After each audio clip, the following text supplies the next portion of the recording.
Hi everyone, welcome back to my channel. If you're new here, I make videos about women's ministry, lifestyle, and travel. Today I'm going to be making a pregnancy update video because I'm pregnant. I am 25 weeks along and I wanted to just share with you guys the inside scoop, give you all the details on symptoms and health and difficulties and everything my experience has been so far. Let's get started. Okay, so first of all, yes, I am pregnant. I am 24 years old and this is my first pregnancy, and my husband and I are both so excited.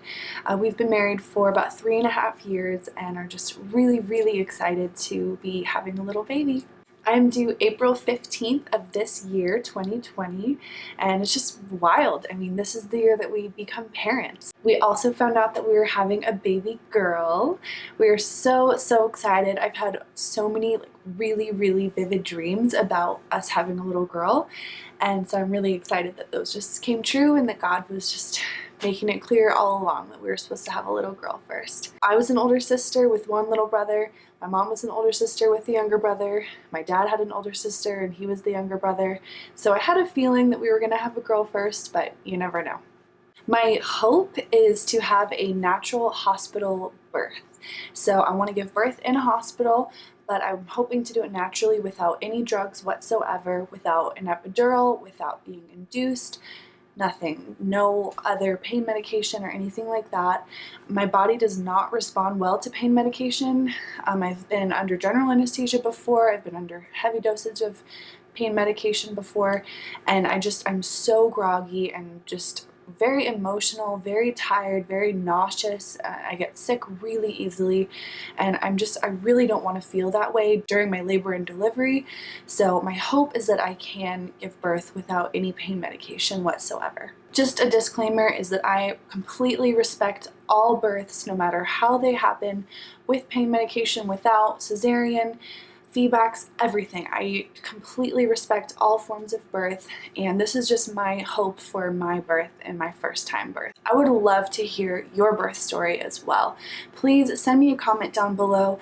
Let me know what happened in your birth story. Did it go the way that it was planned? Did it go completely differently than you had planned? Did your birth plan just go out the window the second you got in there? Did you hope for natural and end up with drugs, or hope for drugs and end up having to go natural? I'd love to hear what your story was and just share it with all of us. I read the comments, I love the comments, I respond, so please comment down below and let me know what your story is.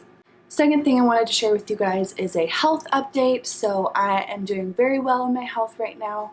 I'm gaining the appropriate amount of weight for my pregnancy. My doctor feels great about it. Trying to stay active by doing lots of walking and yoga, exercising, stretching. I used to hike all the time, which I haven't been able to do as much now that I'm pregnant, but I still try to get outside and do as much as I can and be active as much as possible. Baby girl is doing great.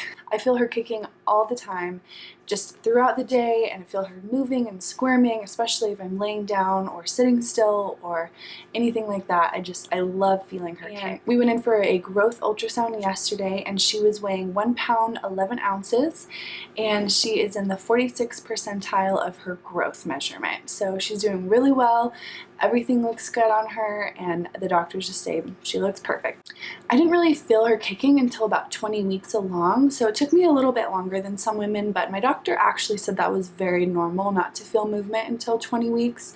But I didn't end up feeling it until around 20 weeks, and I was starting to get concerned because friends of mine felt way earlier, and just trying to figure all that out. But now I get to feel her kicking all the time, which is really cool. One challenge with my pregnancy is that I have something called velamentous cord insertion, or VCI. What that means is that the umbilical cord is supposed to insert into the middle of the placenta like this, but it's inserted into the corner of the placenta down on the side.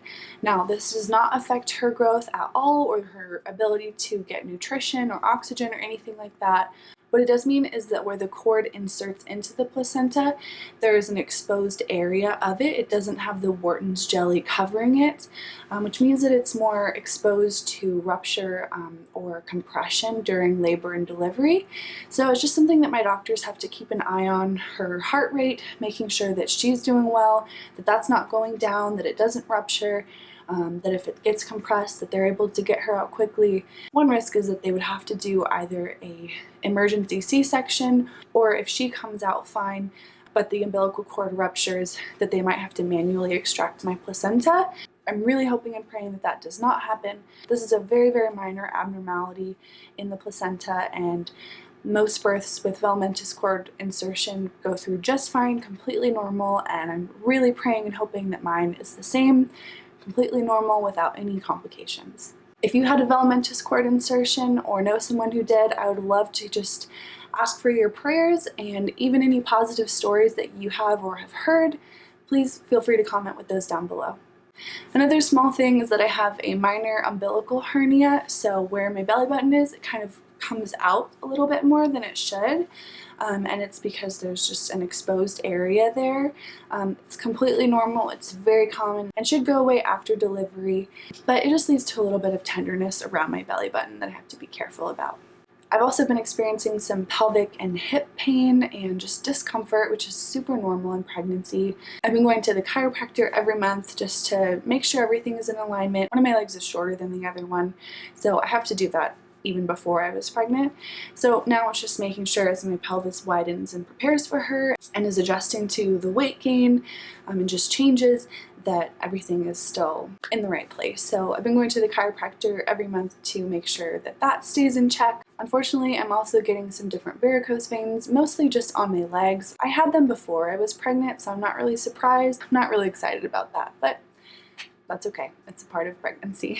I'm currently taking the prenatals that are the Kirkland brand from Costco. I love Costco. They have a great amount of folic acid. My doctor really highly recommended that.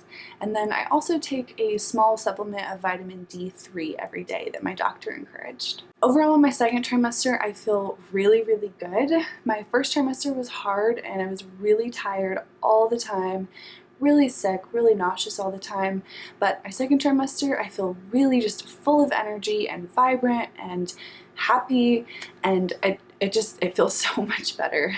I do feel, as I'm going later into my second trimester, that I do feel more tired, but it's just kind of a constant, like, my body's going through a lot. It's not as bad as the first trimester, but I am noticing just a feeling of kind of consistent tiredness throughout the day. Third thing I want to talk about is a belly update.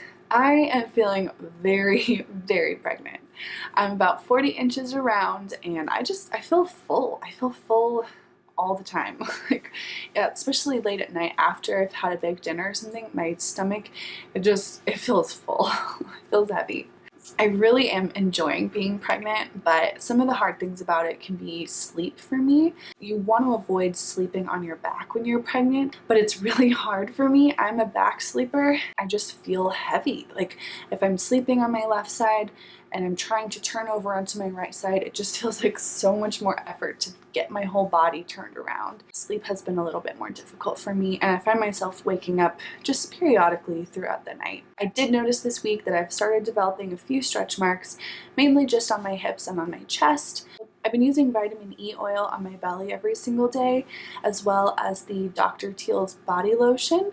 I try to do that at least at night before I go to sleep if I don't forget. I'm so forgetful, especially being pregnant. So I'm trying my best to make sure I'm just lathering up those spaces, but ultimately there's really not a lot you can do to prevent against stretch marks. The last thing that I'm noticing is I'm really having to work on my posture more, because if I'm slouching at all, I feel my ribs just like digging into my stomach, and I'll just get these feelings of pain or heartburn or even like acid reflux just as I'm compressing down. I'm also noticing some rib pain, especially if I'm leaning down or if my posture is bad. If I'm just sitting kind of slumped over, my ribs will start to really dig into my stomach. So I'm noticing I'm having to pull myself up, have better posture, and just create more space in my ribs and my stomach area. The last thing I wanted to share with you guys was some helpful resources that I've been using.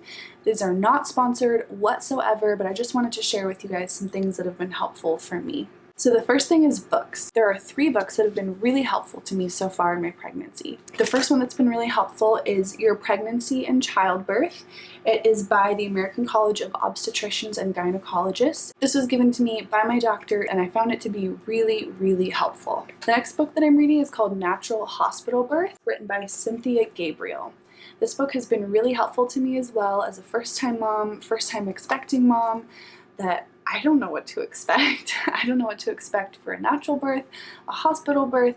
There's so many options and so many questions, and I've just found that book to be really, really helpful in breaking down terminology and helping me to feel more confident in my decisions. The third book that I just recently purchased by recommendation from a friend is The Husband Coached Childbirth.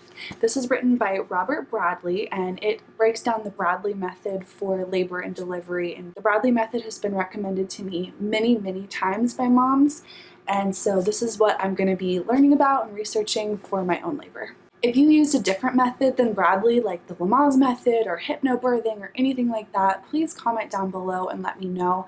I'd love to hear about your guys' experiences with that. Or if you have used the Bradley method and how you liked it, if you found it helpful, please share. I'd love to hear your story. There are 4 apps that have been really, really helpful to me in this pregnancy. The first is the Bump app.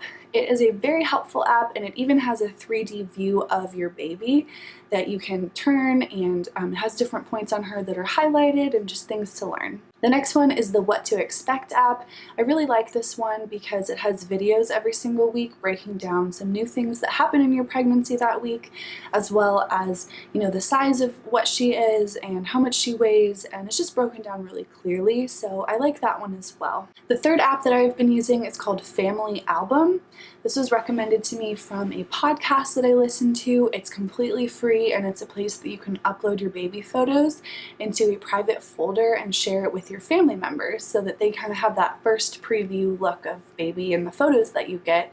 If you're not somebody who wants to share every single ultrasound photo on Facebook, then this is something that's a little bit more private, just within your family. The last app that I've used is called Baby Kicks, and this is just a baby kick tracker. You can leave it on your desk and just press it when she kicks. You can use it at work, wherever you need, and just make sure that she is active and doing well and healthy, and I've really gotten a lot of reassurance from that. The last resource is I'm taking a birthing class as well as a breastfeeding class with my husband Joey.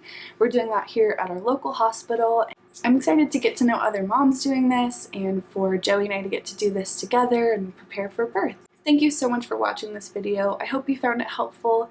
If you like this video, be sure to give it a big thumbs up as well as to hit the subscribe button. That will keep you in the loop for more pregnancy videos to come as well as future mommy videos. Again, thank you so much for watching.